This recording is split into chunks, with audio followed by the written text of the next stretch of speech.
Hello दोस्तों, स्वागत है एक बार फिर से आपके और हमारे YouTube चैनल में। तो दोस्तों, मैं आपके साथ आ गया हूं एक और नए फ्लैश ब्लॉग के साथ। तो आज की इस ब्लॉग में हम, जैसा कि कल की ब्लॉग में हमने पढ़ा था, चौथा चैप्टर जो था, जो ब्रिटिश के द्वारा जो कैसा प्रशासनिक नीति और प्रशासनिक ढांचा तैयार किया गया था भारत में, उनके द्वारा जब भारत को पूरी तरीके से गुलाम कर लिया गया था, तो उन्हीं सब के बारे में हमने पढ़ा था। इन शॉर्ट मैं आपको बता दूं, कल का मतलब वीडियो अगर आपने नहीं देखा है, अगर नहीं देखा तो वो देख लो आपके लिए। अगर आप जैसे कि SI BPSC या मतलब जनरल कंपटीशन में GS के लिए आपका ये कवर हो जाएगा, एक छोटा सा वीडियो है उसके थ्रू ही। और मैं मतलब अच्छा पॉइंट्स मतलब शेयर करता हूँ अपने आपके लोग के साथ, और ये मेरा भी हेल्प हो जाता है। जब मैं रिवीजन करता हूँ तो मेरा भी बहुत अच्छा खासा हेल्प हो जाता है। तो मुझे मतलब नोटबुक देखने की जरूरत नहीं पड़ती है, तो इससे आपकी और मेरी कम्युनिकेशन बनी रहती है। तो इसलिए मैं सोचता हूँ वीडियो भी डाल दिया करता हूँ, जिससे मैं इसका अच्छे से यूज कर पाऊँ अपनी स्टडी का। तो हमने कल पढ़ा था जो मतलब इंग्लैंड के जो अधिकारी थे, वो नहीं चाहते थे भारत उन्नति करे। वहां के जो मतलब बड़े अधिकारी होते थे, गवर्नर जनरल, वो लेकिन ये भ्रष्टाचार को समझते थे और उन्हें समाप्त करने का बहुत कोशिश करते थे, लेकिन वो अंततः फेल हो जाते थे। क्योंकि देखिए, वो एक होते थे और मतलब अधिकारी, छोटे अधिकारी बहुत, उनकी संख्या बहुत होती थी। वो सब मिलकर अपने गुट में मतलब भ्रष्टाचार किया करते थे। तो यही हमने पढ़ा था। आज की स्टडी को हम यहाँ तक, जैसा कि कल की स्टडी को हमने यहाँ तक मतलब छोड़ दिया था, यहाँ पे हमने पॉइंट आउट कर दिया था। तो आज की स्टडी को मैं यहाँ से स्टार्ट करता हूँ। तो आशा करता हूँ आपको ये वीडियो भी अच्छी लगेगी और हमारे साथ ब्लॉग में आप कंटिन्यू बने रहोगे। तो चलिए आज की इस वीडियो को शुरू करते हैं।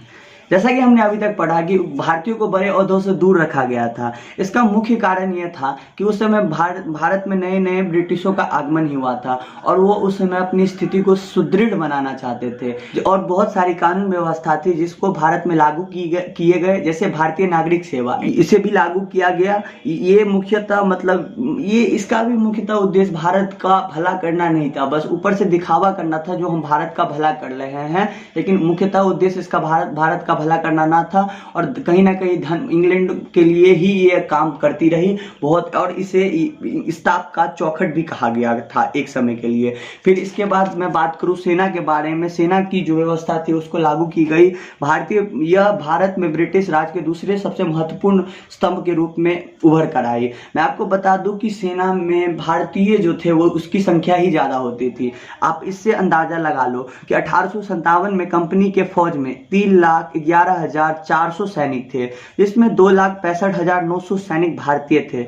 आप इस बात से अंदाजा लगा सकते हो कि उस समय भारत के आदमी ने ही भारत को गुलाम बनाया, क्योंकि अंग्रेजों के पास उतनी शक्ति नहीं थी कि इतने बड़े साम्राज्य पर वो अपना राज कर सके। और भारत का गुलाम होने का मुख्यतः दो कारण पर अगर मैं बात करूं तो वो थी, कहीं ना कहीं भारत के लोगों में उस समय एकता नहीं थी और उनमें राष्ट्रीयता की कमी थी। उनको ये नहीं था जो, हाँ यार हमारा देश है, हमारे देश में अगर कोई बाहर से आ रहा है तो हम मतलब गलत कर रहा है, ये चीज हमारा है, वो कैसे अपना सकता है, और ये चीज की कमी थी। और कहीं ना कहीं उस समय भारत के जो लोग थे वो बस पैसे को ही मानते थे। उनको जो ज्यादा पैसे देते थे उनके लिए ही वो काम करते थे। ये 2-3 कारण, मतलब मुख्यतः तौर कारण तो बहुत थे, लेकिन ये 2-3 कारण को अगर लगाया जाए तो मतलब आप कह सकते हो कि इसी कारण से भारत गुलाम हुआ था। क्योंकि कोई भी किसी से तभी दबता है जब उसकी संख्या ज्यादा होती है। क्योंकि इंग्लैंडों की संख्या तो कम थी, लेकिन वो धन के बदौलत बहुत सारे भारतीयों को अपने तरफ खींच लिए थे, आकर्षित कर लिए थे, जिसके कारण मतलब भारत गुलाम बन गया।